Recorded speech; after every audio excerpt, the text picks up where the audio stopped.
Canberra for the day just to catch up with Adam and Kylie and our goddaughters. And I've just come out to catch up with Adam out in the workshop, so I thought I'd have a little walk through. So every time I come here, they've got a new tool, which is good because they're going to be doing this for a while. How you going, bud? Hey, mate. Well, mate, another bare metal job, eh? Yeah, that's it. It's the way I like it. I don't like playing around with dirty paint and grease and crap. So I think we might have got a little bit of a look at this before. So it's it's a Nomad, obviously. Yeah, it's a 1957 Nomad. Pretty cool looking things. They were the sports wagon back in their day that Chevrolet did. So they were aimed at the wealthy businessmen that still had to cart the family around. But yeah, very cool thing. Got a massive following over in the States, these things. I recall doing a video at SEMA last year, I think, with I don't know if it was a Nomad, but it's got that lines in the roof. They look really cool when they're all painted up, eh? Yeah, that would have been that Pontiac Safari wagon, that tealy blue one. Yeah. Yeah, yep. Really nice car, that one. So mate, that's been your first challenge really, because I've seen on your Facebook page you were making some panels through here, so just explain what you've had to do. Yeah, this one through here, it had a fair bit of damage at the early stage. I don't know, they'd backed in or something. There was a massive sort of dent in through this section here, but then it also rusted out through this section here. So end up making a patch that basically comes up through here and then back down here and then through the gutter as well, which was a bit of fun trying to get that shape, and it really tested my skills. Well, I think you've done well. I think I said to you at the time, I don't know how I'd go doing that. And then you had to do another one up further as well, obviously. Yeah, this one here, I haven't had that up or anything yet, but yeah, there's another one through there as well, which was just another bit of rust. Somehow I managed to catch a fair bit of moisture up inside the roof there and rust out that section. And then further above the door jamb through here too. That all had to be replaced as well. So that's the repairs I started with on this car. I thought I might as well get the hard ones out of the way first. The hard ones? Well, I don't know, because when you look in here, if you wonder why it's got rust up there, check that out, peoples. Yeah, so not a whole lot left of that floor. So you talk about Swiss cheese. So what did it look like before it went to the blaster?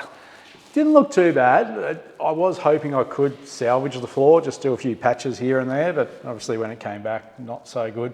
The floor underneath it is super straight, same with all the bracing, so it was going to be a shame to have to cut it out. There's no point trying to repair that, so I've got a complete floor with all new bracing and everything, which will go in, and it'll just be a far quicker process than trying to patch that. And that's one of the good things about these American cars, isn't it? There's not much you can't buy. No, that's it. You can buy nearly everything for them, except the roof skin on this thing. You can't buy the roof skins. Fair enough. So we'll go down and have a look at the chassis in a minute, because I'm not sure if I filmed that once before, but the quarters you've decided to keep, but underneath that trim area, you had a bit of work to do there. Yeah, this stainless flash that usually runs through here, again, just collects crap over the years and ends up rusting out. So I ended up having to do a patch sort of through here. You can still see a little bit that it had just rusted through. It was looked a bit like the floor underneath there. But the rest of the quarter was pretty good. Like you can see through the wheel arch. The wheel arch is still straight, no rust or anything through there. So I didn't want to replace the quarter just for that. So I ended up doing that patch, which was a bit of fun. Come out pretty good, and obviously you've started on the other side as well. The back floors, are they available? Yeah, they are. They're not easy to find. So just this rear cargo area itself, I've just ordered this one last week, but that's about $3,000 Australian dollars by the time that lands. Time you landed here, go through that. But I couldn't make it for that. And a little bit more to do on this one than the other side? Yeah, just working my way around. Well, it's looking good. And I put a post up on my Facebook page where you'd freighted something from America, and you're telling me this is it here. So explain what we're looking at there. Yeah, so this is the concealed tailgate mechanism that goes in the back of the Nomads. We didn't want to have the ugly ass hinges sticking out from the underside of the tailgate on them. So I found that Hot Rod Dynamics over in the States make one ready to go. So I didn't want to have to muck around trying to work out angles and pivot points and all that sort of stuff. So I ended up getting onto these guys. One problem was they wouldn't send it to Australia, so I had to try out the freight forwarding service. But it ended up being pretty straightforward. So explain to me how which bit goes where? This thing, I won't be able to put it in, but it ends up going around something like that. So this gets welded in, I guess, behind the beaver panel, between where the spare wheel well is and the back of the car. And then this thing gets bolted to the back of the tailgate itself. Okay, yep. So just action like that. Up and I down. won't be able to open the tailgate as far as you usually do. That does change that pivot a little bit and ends up You bottoming could out. make me one of them from a panel van, mate. Everyone keeps telling me I need to get rid of the hinges hanging out the back Yeah, of well the there you panel go. van. Surely it'll fit. Just bowl her in. Piece of cake. Yeah, that won't be happening. So the chassis for this is sitting over here in bare metal. We'll get Kylie to have a talk about the other little car that's sitting here. So for those that haven't seen or are aware of Perry's Garage, this is a home-based business that they work on, if they're lucky, 1 day a week. And Kylie's got her grandfather's car here that she's been working on, but this is the Nomad chassis that's now a hanging panel as well, by the look of it, for all the parts. Yeah, I played around with that chassis. It was probably about 18 months ago we tidied that up. So nothing over the top with that, because this car isn't a big dollar car, so it's just been seam welded, just tidied up throughout. A couple of rust repairs through here.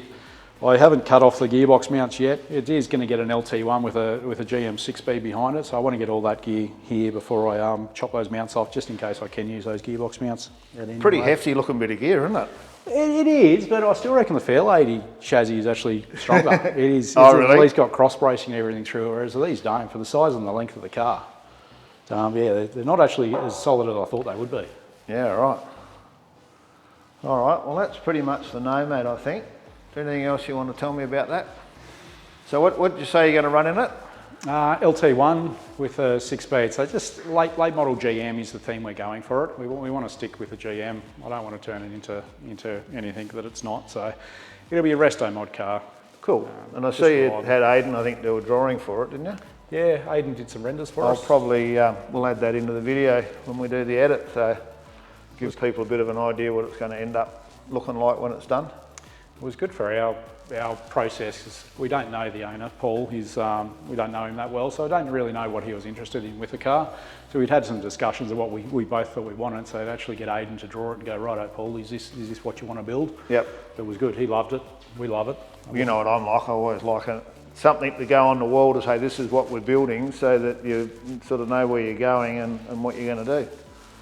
All right, well we'll see if we can drag Kylie away from the kids and Heather and get her out and have a look at the Fairlady. The Ford Ranger has been one of the best-selling utes in Australia, but what if I told you it could do more? Don't be defined by your factory GVM and GCM limits. Lovells have just released an upgrade for the all-new Ranger. That will include your gross vehicle mass, gross combined mass, and even your brake towing capacity.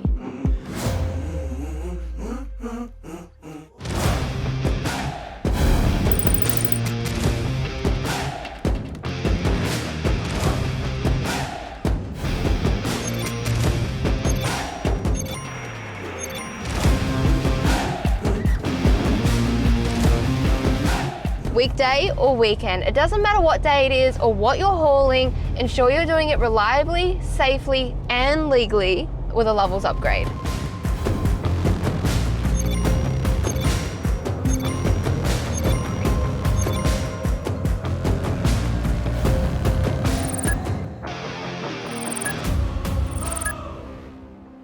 Whether it's for work, play, or anything in between, upgrade your Ranger today with Lovells.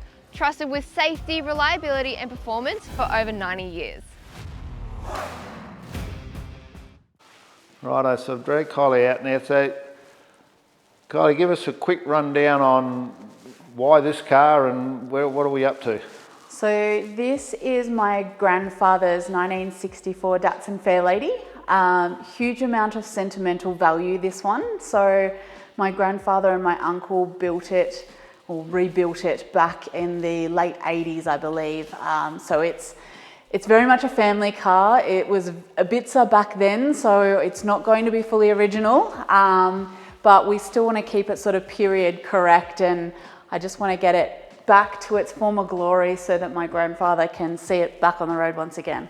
Okay, so last time I think we spoke about this car, you were saying, or it might have been Adam telling me, it probably would have been easier to find another one because once you'd got the sandblaster on this, it wasn't... Oh, without a doubt. It was pretty horrendous underneath the bog. Now, I was warned that there was a lot of bog in it, but the metal quality beneath the bog wasn't worthy of fixing as well. So even the blaster give up.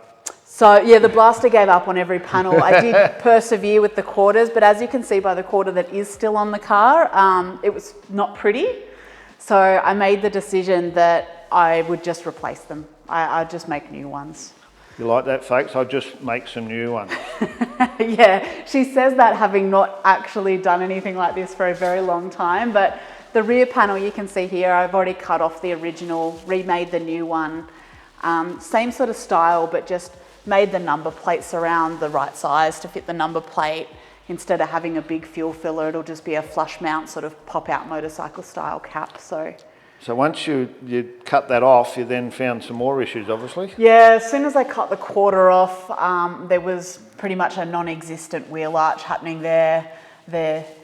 Just show me some of the bits you cut out. I see they're sitting in the car there. Just yeah, so look, it's like most things, once you start pulling things apart and you sort of see that, so that's this piece here. So besides the rust, there's the old repairs as well that have been done previously. Yeah, so this is another piece that was the bit of the wheel arch there. Again, everything was just a mess. So I've kind of gone back to making the inner structure so I've got something to work to when I get onto the quarter panel.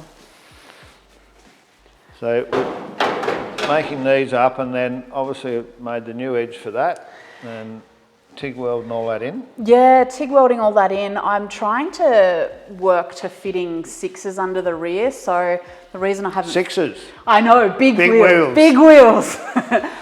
So I actually, at this point, I'm still yet to decide whether I do like a recessed section in the middle here or whether I split it and pump the whole lot out a little bit, because I probably need about 10 mil clearance just at this point. Based off my measurements of what I think I'm going to need. So I haven't finished that just yet because I'm not quite sure what I'm going to do. Very good. So you got your pattern there for the quarter? Yeah, so I made a paper template before I cut the quarter off, so I had something to work off. I've transferred that paper template over onto some steel over here. And I did all of that before I actually cut the quarter off. So it has been sitting here just unloved for a little while because waiting for time. I'm not going to go to the next stage until I've got the time to really put into it. And I mean the thing is that, like you say, it's a family thing, and you've got a full-time job and a couple of lovely little girls running around as well. I do, and something like the quarter, I need 2 people. I can't wheel it on my own, so it's really needs Adam and I together to try and tackle that job. I'll have to come down and give you a hand. Kylie and I did a lot of that on tailspin together. We certainly did. Hey, I'll take any help I can get. It's made a lot of progress since I seen it last, I can assure you of that. And then we'll wander in and have a look at the frame, the chassis and the brakes and that are all done. Yeah. I think last time I was here we actually just put that, all the parts were in the cupboard still. Yeah, look, the parts have made it out of the cupboard onto the chassis, which has been the fun part for me. If you wonder why the Bundy Bears everywhere, is Kylie won the National Bundy Ute of the Year with her 1-tonner in 2008. That's handy, it's written on there for me.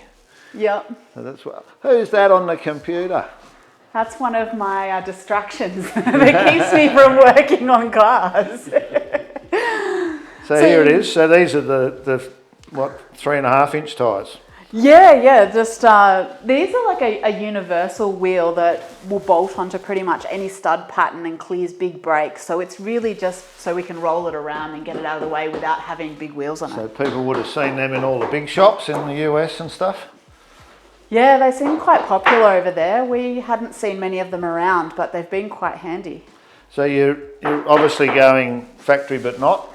Yeah, pretty much. So it's a bit of a resto mod, this build. My pop sort of gave me the feedback that it always needed more brakes, and it had a single circuit 4-drum brake on it originally. So I'm pretty sure his little 4-piston Willwoods and a twin circuit master cylinder upgrade that I've put on it will help that department. The other thing that my pop sort of always said was that it needed another gear, so I've got a I've upgraded the 4-speed to a 5-speed now. Cool. So it's should be a fun little car. It was always a good little car to drive. It was always just like a go-kart, so my pop always told me. I remember going in it as a kid, grandparents' day, my pop would rock up in this. It was a cool little car, so it'd be good. So is there a timeline? Oh, yeah, how long's a piece of string? There is a timeline. I have a beautiful Microsoft project timeline that has already gone out the window. But look, I just want to get it done. Ideally in the next couple of years. Yeah, I was going to say 2 to 3. Yeah, yeah. Cool. All right. Thanks, guys. No worries. Always good to come down to Canberra. We normally stay overnight, but not this time It's of a year. bit chilly, a bit cold for you.